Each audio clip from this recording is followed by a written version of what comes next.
भक्त को बहुत कष्ट है, पर ये सब इसलिए है कि हमारा जन्म आखिरी है। अब हमारा जन्म भगवान की कृपा से होगा, कर्म बंधन से नहीं होगा। तो वो सब भुगताए जा रहे हैं। बड़े बड़े संतों के, बड़े बड़े भक्तों के जीवन में उनके रास्ते में जो दुख दिखाई देता है, उसका कारण होता है हम बहुत जन्मों से पाप किए, तो उन पापों की धुलाई हो रही, सफाई हो रही। अब हम स्वच्छ और निर्मल होकर भगवान के पास चले जाएंगे। और जिनको बहुत जन्म भोगना है, तो उनका थोड़ा थोड़ा ऐसे भोगते भोगते पशु पक्षी योनि न जाने कौन कौन सी योनियों में जाना पड़ता है। लेकिन जो धर्म से चलता है, सत्य से चलता है, उसके पापों का नाश होकर वो परम पवित्र भगवान की कृपा को प्राप्त होता है। इसलिए प्रायः धर्मात्मा पुरुष को दुखी देखा जाता है। जो धर्म से चलता है उसमें समस्या ही समस्या दिखाई, और जो पाप है इसलिए समस्या नहीं कि अभी पाप कर रहा है, अब अनेकों जन्म भोगेगा, अनेकों जन्म, बहुत लंबा सफर है, इसलिए उसे थोड़ा थोड़ा भुगताया जाता है। और जिसका आखिरी जन्म होता है उसे सब पूरा हिसाब करवा के थोड़ा थोड़ा और भगवान के पास भेज दिया जाता है। पर इतना आनंद दिया जाता है हृदय में कि दुख का प्रभाव नहीं पड़ता।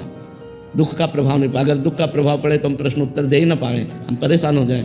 पर भगवान कृपा किए रहते हैं, तो जैसे समुद्र की तूफानी लहरों को उसका तट रोकता है, ऐसे भगवान की कृपा दुख को रोके रहती है। दुख है पर वो इतना विचलित नहीं कर पा रहा कि कुछ सेवा न बन पावे। यही भगवान की बड़ी कृपा है। महाराज जी, हम जैसे विपत्ति को नष्ट करने के लिए अगर कोई विधान का ज्ञान आप दें तो महाराज जी। हमारा तुम्हारा तो भगवान के लिए भजन होगा, भजन। और जिनके यहाँ पुत्र भगवान बनकर के आ रहे हैं, देवकी वसुदेव, भारी विपत्ति में है ना, ऐसे महापुरुषों को तो राजमहलों में परम सुख से संतान प्रकट करना चाहिए, लेकिन संतान कहाँ प्रकट हो रही। कितना भारी दुख है देवकी वसुदेव जी को, कितनी भारी विपत्ति है। मतलब घोर राक्षसी स्वभाव वालों का पहरा है, हथकड़ी बेड़ियां हैं, और जो पुत्र पैदा होता है वो कंस के पास ले जाते हैं और कंस उसे मार डालता है।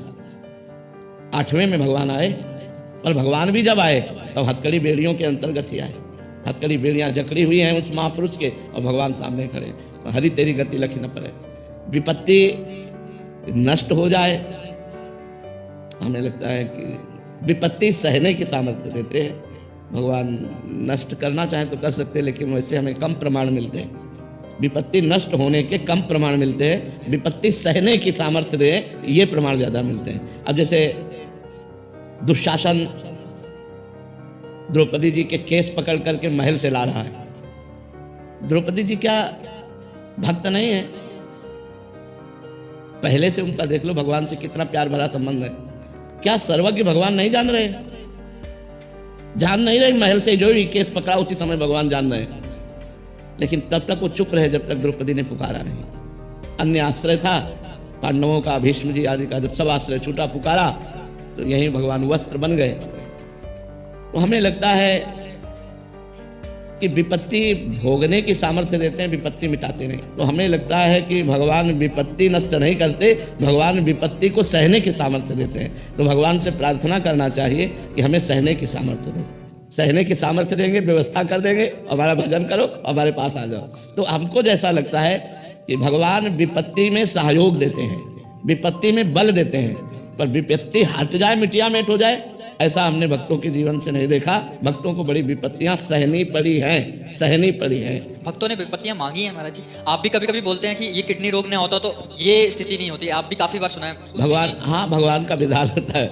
यही तो भक्तों की महिमा है कि वो दुख मांगते हैं, क्योंकि दुख में भगवान का जैसा विपत्ति में सुमिरन होता है ना, वैसा सुख में नहीं होता है। जब कोई साथ नहीं देता, एकमात्र भगवान का सुमिरन, तो वो भगवत प्राप्ति करा देता है। सुख में तो उस कोटि का सुमिरन नहीं होता, जब विपत्ति और दुख में सुमिरन होता है। इसलिए कुंती जी ने दुख मांगा था। जब भगवान युधिष्ठिर जी को राज सिंहासन पर विराजमान करके द्वारिका की तरफ चले, तो पीठ करके चले, तो कुंती जी रो पड़े, तो लौटे और कहा बुआ आप रोए क्यों? बोले प्रभु, जब विपत्ति थी तो सामने दौड़ते हुए हमने देखा आए हो, और आज संपत्ति हो गई तो आप पीठ करके जा रहे हो। मुझे सदैव विपत्ति दीजिए जिससे मैं आपको सन्मुख देखूं, आपकी पीठ न देखूं कि आप पीठ करके जा रहे हैं। मुझे कदम कदम पर विपत्ति